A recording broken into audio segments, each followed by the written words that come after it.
الصلاة والسلام على سيد الكريم وعلى آله وأصحابه أجمعين। ইসলামী আন্দোলন বাংলাদেশ কুড়িগ্রাম জেলা শাখা কর্তৃক আয়োজিত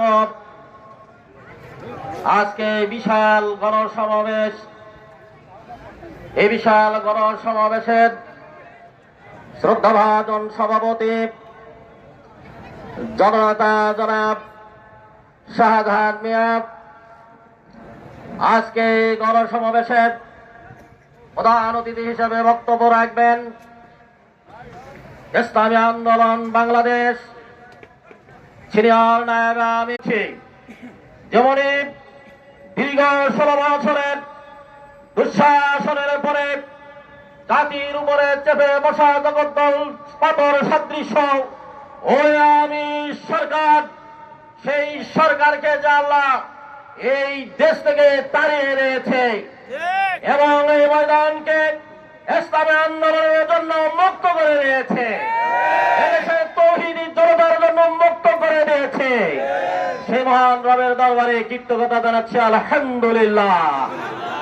দরুদ সালাম বিশ্ব নবীর মূর্তি, যিনি পৃথিবীতে আবির্ভূত হয়েছিলেন, শত জালেমের জুলুমের অবসান ঘটে তাগুদের উৎপাদন করে আল্লাহর জমিনে আল্লাহ দিন কায়েমের মধ্য দিয়ে আল্লাহর উলুহিয়াত এবং রুবুবিয়াত প্রতিষ্ঠা করার জন্য সেই মহান নেতার প্রতি দরুদ পড়ছি আমরা সকলে বলি সাল্লাল্লাহু আলাইহি ওয়াসাল্লাম।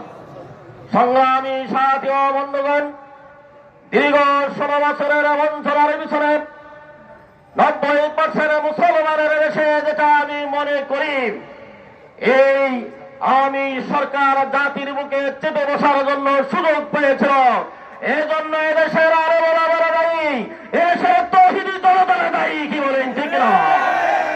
আল্লাহ রাব্বুল আলামিন বলেছেন, আমি তো তাদেরকে ভালোবাসি, আল্লাহু ইউহিব্বুল্লাযিনা ইউকাতিলুনা ফি সাবিলিহি সাফফান কাআন্নাহুম বুনিয়ানুম মারসুস। আমার আল্লাহ বলেছেন, আমি তো তাদেরকে ভালোবাসি যারা আল্লাহর জমিনে আল্লাহর দ্বীন প্রতিষ্ঠা করার জন্য, কোরআনের রাজ কায়েম করার জন্য সীসাধারা প্রাচীরের মতো ঐক্যবদ্ধ হয়ে লড়াকু শৈলের মতো ওই তাগুদের বিরুদ্ধে সংগ্রাম করে যাবে, কি বলেন ঠিক না? আমার আল্লাহ বলেছেন, ইল্লা তানফিরু ইউআযিবুকুম আযাবান আলিমা ওয়া ইস্তাবদিল কওমান গায়রাকুম ওয়া লা তাদুররুহু শাইআ। আমার আল্লাহ বলেছেন, যে সময় এ জাতির উপরে জুলুম চেপে বলেছে, স্বৈরাচারেরা যখন স্বৈরাচারী কায়দায় এদেশের আলেম ওলামাদেরকে ফাঁসির কাস্টে ঝুলাচ্ছে, মজলুম মানবতা